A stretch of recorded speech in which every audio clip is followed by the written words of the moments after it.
mis on sinimajandus.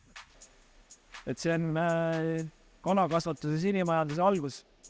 Nii, see ongi nüüd sinimajandus. See ongi sinimajandus. Sinivere majanduse räimed. Palun väga. Kuldsed Sinivere räimed. Erioravool nägime just hülgeid nii vees kui siis ka siin maismaal ja kas see on sinimajandus?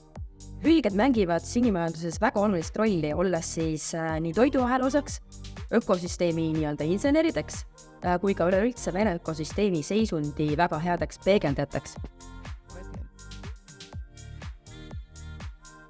Me kõik armastame puhast merekeskkonda. Prügi ja reostuse likvideerimine on seetõttu üks olulisemaid tegureid sinimajanduse kontekstis. Aga võt siit see sinimajandus sakkab. Mis kalasid puutub siis ühesõnaga aina, et jah. Sinna hoiame elu. Et see oli siis elu hoidmis siuke amet ja meil on varjud seda tegevad.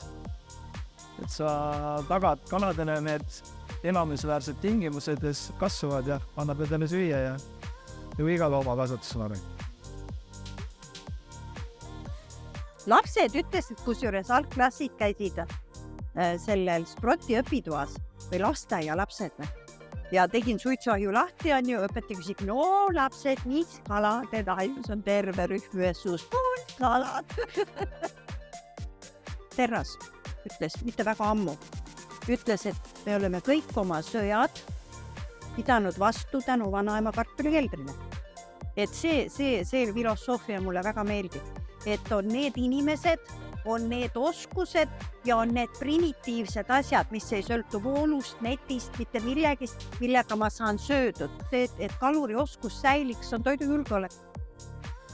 Mina tegelengi suurelt öeldes sinimajandusega, mis kätkeb endas loodusturismi, mereturismi, kalapüüki ja igasugused muid merega kaasnevaid harrastusi, olgu see kanuu sõit või ujumine või suplemine või tea mis asi, aga kõik, mis kaasneb vesitegevusega, on kätkeb endas sinimajandust.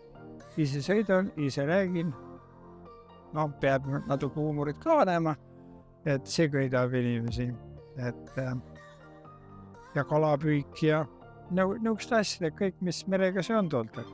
Siin jälle toimetame, siin on kanuureisid on siis lahtede peale, mullutu suurlahe peale, kogu Nasojõgi on sõidetav. Siis on igas, näed siin ülgeuurijate kaateril siin nendega siin läbi aastate sõidame ja uurime ja siis on nahkhiire uurijad, detektorid paneme seoses tuuleparkide arendusega merealadel ja kõik on ju omavahel seotud, nii et igav ei ole kuidagi. Tulla ja osaleda. Kui sa tegeled veega, siis ongi sinine toon käib kogu aeg läbi sinimajandus ja ka vastavalt ilmale. See on ilmale, kui on päike ja siis on meri sinisem, kui on pilve, siis ta ei pruugi nii, siis on roheline ja vaata see kuidas öeldakse laulusõnad, merel on 1000 palet, aga üks valdav joon on sinine.